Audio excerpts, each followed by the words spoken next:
Hey guys, today I want to talk numbers around the FERS basic annuity. Specifically, I want to break down what your contributions, what those employee contributions are worth in terms of an annual return on investment. And I'm interested in taking a look at this right now as there's proposed legislation working its way through the system that would make some significant changes to federal benefits. And one of those changes is at-will employment. So what's going on is this. There's a provision written into the legislation that would allow employees to elect at-will employment. New hires could elect this at-will employment in exchange for a lower contribution rate to their FERS basic annuity. This would be the same contribution rate that anyone hired after 2014 is currently paying, 4.4%. Now, if you elect to keep your civil service protections and not become an at-will employee, you would be required to contribute a higher level to the FERS basic annuity. That would be an additional 5% every year. Okay, so that would bring your annual contribution level up to 9.4%, which is, it's a pretty hefty chunk of change, right? It's almost 10% going towards the pension from the employee side of the equation. Of course, there would still be agency contributions going in to help get us to whatever that defined benefit is for each employee, but you can see it's a much higher contribution level for the employee.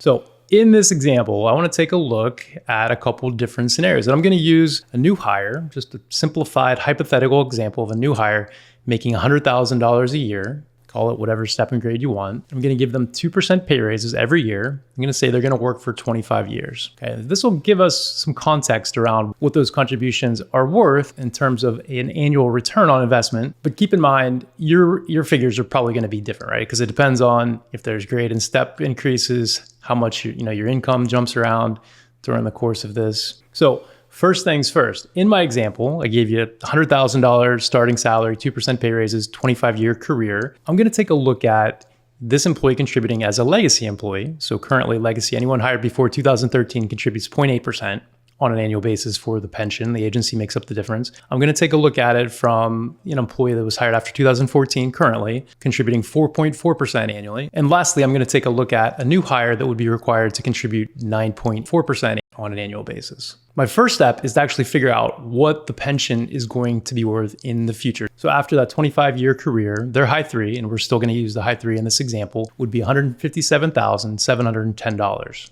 Okay, that's the number we're going to use in our calculation. We're going to say a 1% multiplier times 25 years of service. That gives me a FERS basic annuity, unreduced, $39,427 a year. Okay, so that's the pension after that 25-year career, starting 100 grand, making 2% pay raises each year, gets us to that when we retire. The next step is trying to figure out what that $39,427 is actually worth in terms of dollars, portfolio dollars or annuity dollars. And I like to look at it both ways because I know it's not completely fair to look at this thing through the lens of the 4% rule, or we need a portfolio of investment dollars, X amount to equal this annuity, because it is an annuity, right? So you don't actually have a portfolio that you can do whatever you want with here. This is just a fixed income stream. So we're gonna look at it from both angles though. $39,427 adjusted to be portfolio money with the 4% rule. I take that $39,427 times the number 25, that gives me $985,690. So that's your portfolio equivalent of the $39,427 in annual income. That's how much we would need in money in our investment account to generate that income on an annual basis. In contrast, if I wanted to buy an annuity on the open market, how much would I need there? So what I'm going to do is assume a 7.5% distribution rate, which is similar to what a lot of annuity companies are probably offering right now. So I take $39,427 times the number 13.3, and that gives me $524,387. That's my annuity equivalent. That's how much money I would need at the end of the 25-year period to take to the annuity company and say, pay me $39,427 for the rest of my life. Those are the two numbers that we're going to use in our calculations here to figure out what the return on investment is. Okay, so we're gonna build a little table here. Let's start with the legacy employee.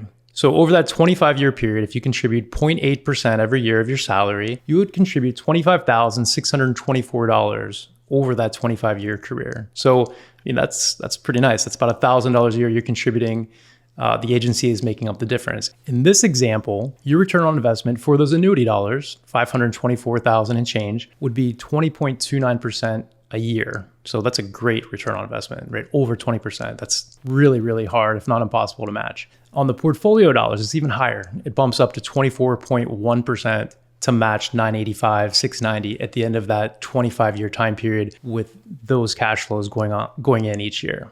Okay, so fantastic rates of return for legacy employees on the FERS pension. The next section on my table, I want to take a look at the employees contributing 4.4%, what they need to match those two numbers. So over their 25-year career, they're going to contribute $140,933. Okay, so that's a pretty big jump up from 25K. Their rate of return drops significantly. So in the annuity equivalent, we drop down to 9.61% is our annual rate of return, which is still a good rate of return, almost 10%. And in the portfolio dollars, to get up to that 985K, I'd need about 13.68 a year to get there based on those cash flows going in over the 25-year time period. So pretty big drop there just from 0.8 to 4.4. Now what happens when we go all the way up to 9.4% required contribution level for the employee? Over that 25-year time period, your total contributions would be $301,084 in this example. And your rate of return drops all the way down to 4.34% when we're talking about the annuity equivalent. So to get to $524,387, you would need just 4% a year to get there based on your cash flows. Now to get to the portfolio equivalent, it's a little bit higher. It's 8.76% a year. So that's still, a decent rate of return, but we're talking about a stark difference here based on those much, much higher contribution levels.